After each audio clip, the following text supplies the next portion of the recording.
Hello guys, for today's video, ang topic natin for today is kung paano i-config itong si Compass CFE130N. Ayan siya guys. Ito si Compass. Ayan. So naka-on na yan.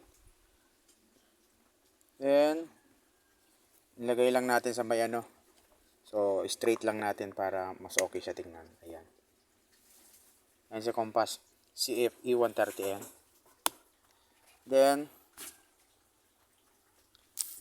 punta tayo kay Google Chrome. So, hindi na natin pahabain pa para dire-diretso na. Then, connect muna tayo kay Compass. Bagong lahat. Ayan.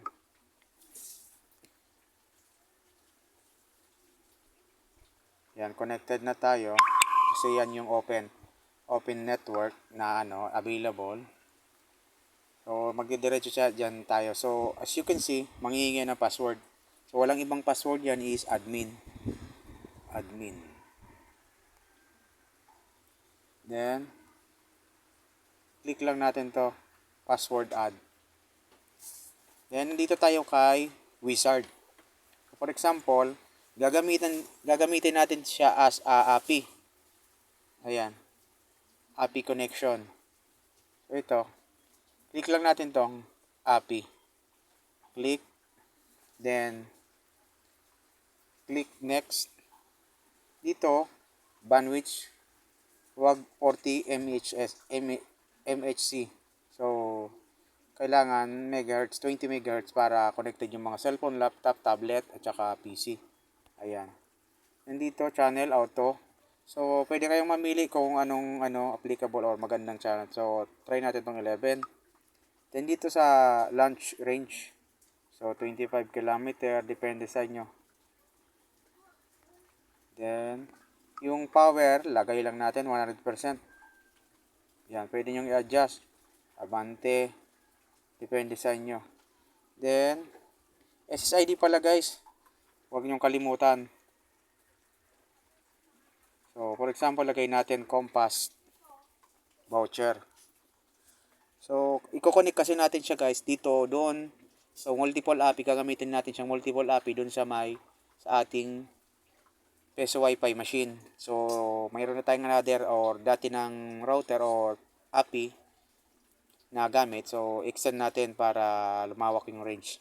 For example, lagay natin Compass voucher lang. Voucher type.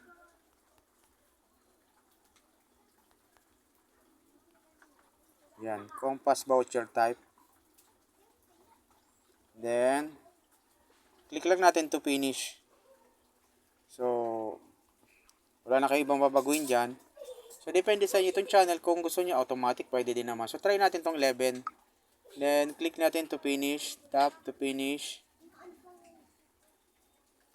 Click lang natin, finish.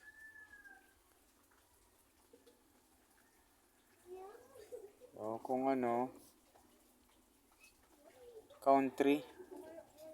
So, pwede yung baguhin siguro kung anong country gusto nyo.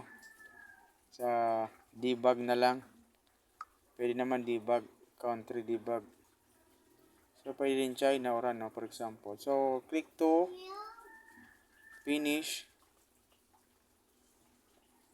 Then, ano pa ba? Channel, automatic lang siguro natin to. Then, ito, bawasan natin. Siguro, yan. Ano pa bang kulang? So, yan. Automatic, 20 MHz. So, back lang natin. Pag medyo nagluloko ganyan, ayun. So, parang okay na. Or, refresh lang natin. Refresh. So, connected dapat tayo kay Compass. Ayun. Tap natin.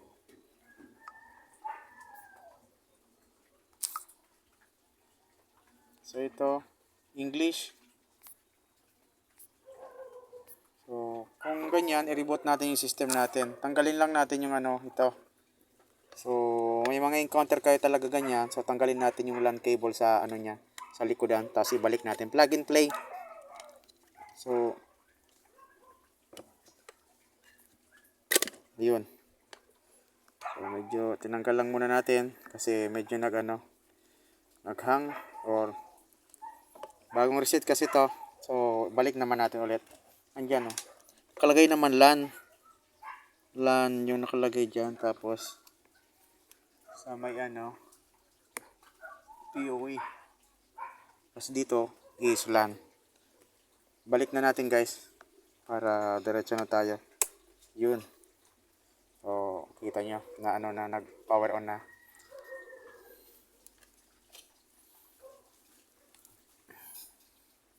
Then, balik tayo sa dati.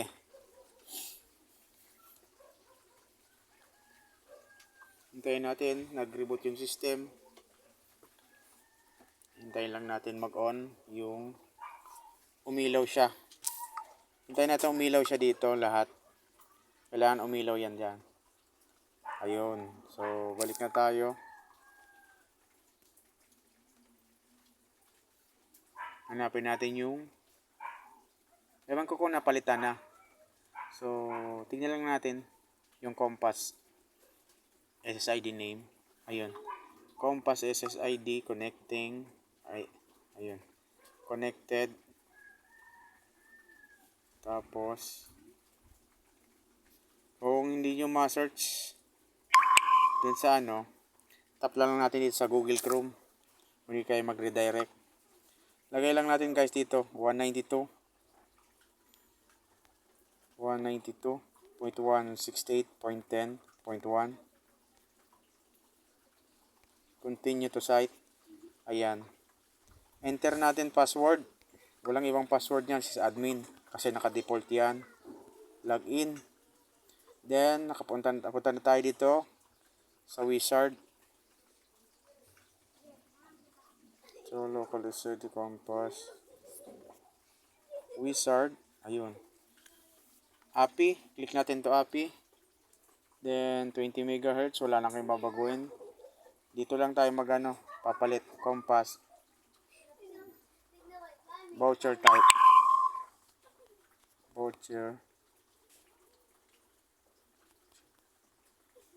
Type. Compass voucher type. And then, click to finish. Ayun, nag-loading or for configuration na siya. Starting na. And then, ayun, disconnect tayo. Kasi nga, napalitan na natin yung SSID or na-config na natin. Ayun, ito na yung panibagong name niya. Kahit i-click mo yan guys, obtaining IP address yan, instead na hindi pa natin nasalpak yung LAN dun sa ating VLAN setup at saka yung tawag dito. Lagay ko muna yung cord. So, obtaining, kita nyo naman obtaining, ayan. So, pag ganyan, obtaining, lagay natin yung isang LAN cable dun sa sa adapter dito. Lagay natin yung isang cable dito sa adapter. Dito natin lalagay sa adapter, ayan Ayan. Yung isang cable ito. Para makakonect tayo.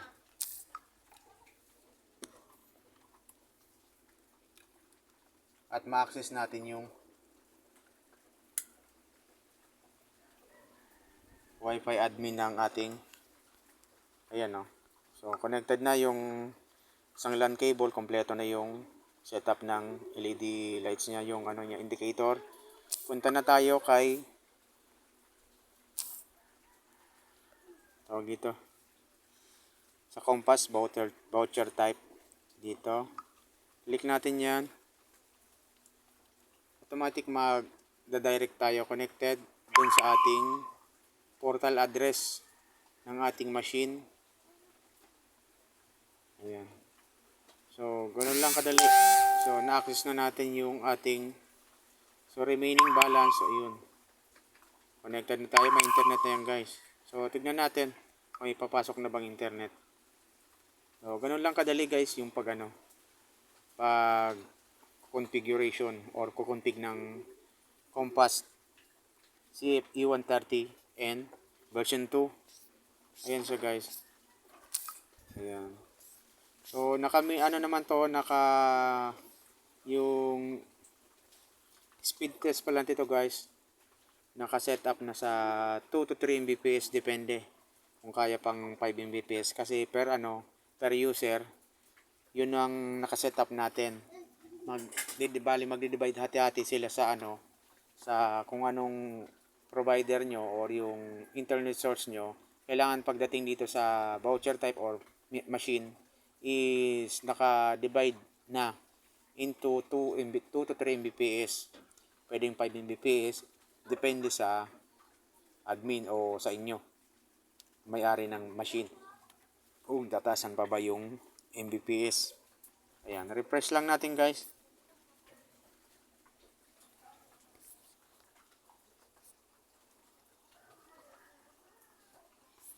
So,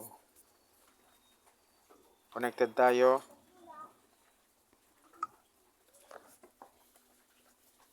Try natin mag speed test.